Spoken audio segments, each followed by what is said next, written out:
Welcome to This is Fearless. I'm Robb Armstrong. Thank you for streaming along with us once again. On this episode of This is Fearless, we try and do what we always do, which is introduce you to folks you wouldn't ordinarily meet, but perhaps you ought to know. Today's guest is exactly that person. Bridget McMeel is a master at the art of business. She's the chief executive officer of one of Hollywood's most interesting and prolific operations, emPOWERme Entertainment. emPOWERme is the functioning bridge between two worlds, popular comic strip properties and film and television and other electronic media. Bridget makes ambitious, visionary projects happen. It's a fascinating process, and here to tell us all about it, my good friend, Bridget McMeel. Welcome to This is Fearless, Bridget. Well, I'm so excited to be here. Thank you for having me. I'm so thrilled to have you here. Now, we have a friendship that goes back a few years, Yes. but I still would like to have you talk a little bit about what brought you to the entertainment business in this way. It's a very special niche that you occupy. Mm-hmm. You bring comic strips mostly into electronic media, TV and film. Yes. So what life experiences brought you into the entertainment industry in that way? Well, I was doing a project. I worked at Fox for many years before I started our own division, and I met a bunch of writers, and they were doing a different show, and they said, "Are you McMeel of Andrews and McMeel?" And I've always been the black sheep doing my own thing and Right. not working in the family business. And I said, yes, but that's them in Kansas City. And then I said, well, gosh, it wasn't until a year later going, gosh, we do have a lot of great properties, and I could take this out. Now I have many relationships around town, and I sat and I talked to Aaron Magruder. He was doing Boondocks at the time. Right.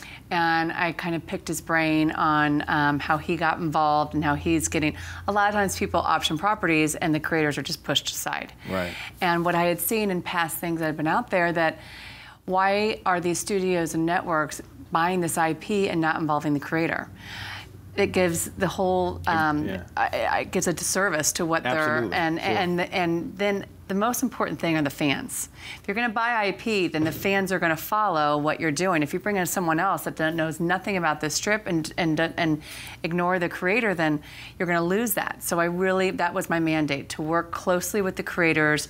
And I don't know how long it would take, but let's just do this together and find a home that it follows the same tone and theme and keeping the audience Right. and fans happy. So I started emPOWERme, and then just went around knocking door to door, all my relationships that I had, and got you on board a few years ago, thank God. And yeah, it's been a wild ride, but it's been great because I get to work with such talented people. Yeah, Andrews and McMeel, just for the sake of my audience, Andrews and McMeel is the largest comic strip syndicate?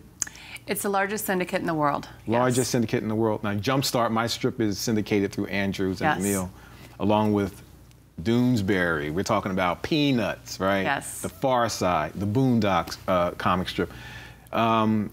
Did it help emPOWERme that such a large platform existed, or do you feel yourself still starting, in a way, on your own from scratch, in a way? It did. It definitely opened doors for me. If I throw out Calvin and Hobbes and Far Side, Right. Which they won't do anything, but I'll use that to open a door. Those creators are not interested in doing anything. Correct. Right. But then I shed a light on how much talent we have, and all of a sudden they're like, oh my gosh, I didn't know about this strip, right? Just because if it's not in the LA Times, I mean, you're fortunate enough to be in the LA Times. Very fortunate, yes. And a majority of strips that are also great strips aren't in there. So when I'm working with executives that are just here in Los Angeles, they don't know A, B, and C, and it's my job to educate them on, here's some talent that may not be in the newspapers, but it could be a great television show or feature. Right. So, yeah, it's... Well, I want to get right into the coolest projects you worked on. What are some of the coolest things that you can talk about? Yes. Some things you won't want to talk about if they're in development. I understand that. Yes. But can you tell us about maybe one of the coolest things? you worked on? Well, I'm not saying this because I'm sitting here with you, but when we did JumpStart, you know, working, selling it to Fox for a pilot, unfortunately it didn't go forward for that live action, but we had a great time. And, you know, it puts it out there. I know that JumpStart will sell and to another network, and Fox will be kicking themselves in the behind, which they couldn't move forward. But that was, having those experiences with someone like you and another writer and just watching what you guys create, I mean, it's magical. And so that was, you know, the script that came from that with you and Andrew, thank you, I thought was fabulous. And you guys really complemented each other, and it was beautiful to see. We did a movie based on, this was one of our cartoonist assistants who'd written a book, and we did that. It was called Small Apartments, and it was with James Caan and Billy Crystal and Johnny Knoxville and Amanda Plummer and Rebel Wilson. That was, and it was a dark comedy, so people thought, wow, we didn't know a muse had this side to it. And I said, you know, we can. You do it all. We could do it all. So that was a lot of fun. We're doing a Garfield movie, an animated Garfield movie. Excellent, excellent. With Alcon Entertainment. So we're in the beginning stages of that. But it's fun to work with something that's so iconic and that's been around for years. You worked on the Peanuts movie too, if I'm not mistaken. I did not work on the Peanuts movie. I helped, you know, them with anything that they needed, but it wasn't. No, that was with Fox. But I worked with Ralph Malero, who is the exec. Right. Under sure. So, you know, I was there to assist them in anything they needed. But, excellent. yeah. So, and then there's, you know, some. We're trying to do a lot of things on our own without it being stuck in development for so long. So that's a kind of a goal of ours for the next couple years, so we can start making things and you actually see them. Well, everybody suffers. One of the things I want to always highlight and showcase on This Is Fearless is the fact that everybody suffers setbacks. It's not even an issue, it's what you do with the setbacks. And what would you say would be a major setback in your life? I know you did things in front of the camera, behind the camera. What would you call your greatest setback? Probably realizing when you sell a project, are you talking about in my industry? Sure. Yeah.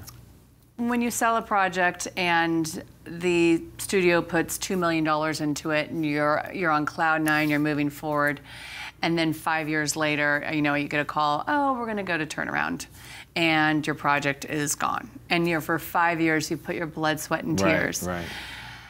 At the same time, that is a setback, and it's so frustrating. At the same time, it's resilience. Yeah. And all right, what's next? Yeah. You got to get up and you got to, pound that pavement and give it 110% on your next project. So those are setbacks, which turn into a motivating factor to really, just burst the enthusiasm in your in your body to sell. You know, a lot of aspiring producers can benefit hearing something like that. Do you have a quick word of advice? Positive. Yeah. We're positive. Yeah. I mean, you cannot take this personally.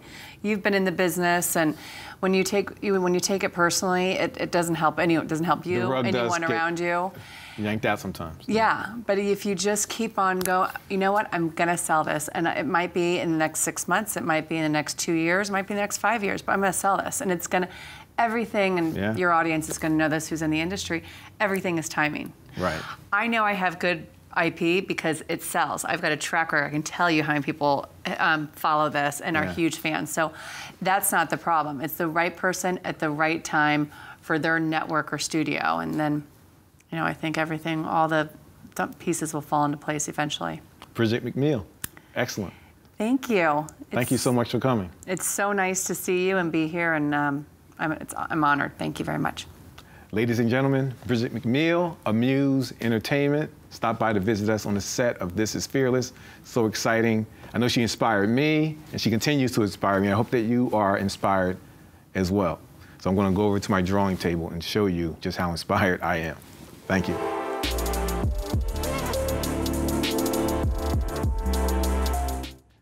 Hey guys, so what we have here is a blank canvas, but to the artist's eye never sees a blank canvas. The artist always sees something. When I heard Bridget interviewed, I thought of a woman being truly in charge. The thing I like about drawing is that I can make something out of nothing, and that's what you need to do in life. You have to make something out of nothing. So others might not be able to see it, but what I see is all of that.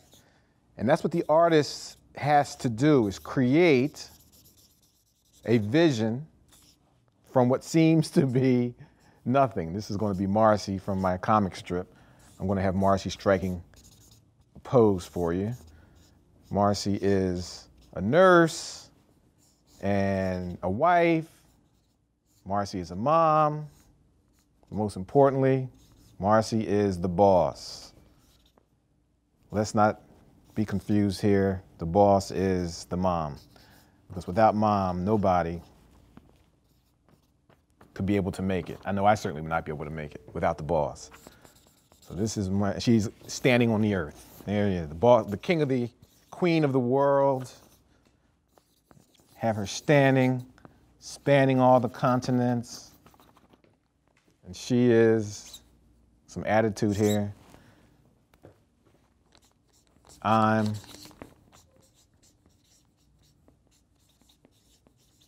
the boss lady.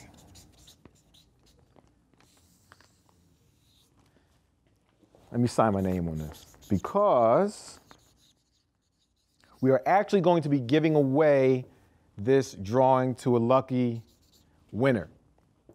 Whenever I'm creating a comic strip or anything else, it starts from what appears to be nothing. But in life, nothing is nothing. Everything is something. Your job is to see it. So head on over to our Facebook page, This is Fearless Show, for a chance to win today's drawing. It was so good to have Bridget McMeel in the studio. She's my good friend, so great she agreed to do it. She's got some exciting announcements coming, by the way, on the projects she could not talk about on today's show, so stay tuned for that. We also want to shout out Abby Harris. She's a very talented up-and-coming producer. We're so excited to see where Abby's career takes her. You can find her work at www.quartermainmedia.com. Now, that's all for today's show. For today's This is Fearless, but you can stay posted on upcoming shows and all kinds of special content by following at emPOWERme.tv. And don't forget to subscribe to our channel, emPOWERme.tv. Up until next time, I'm Robb Armstrong, and this is Fearless.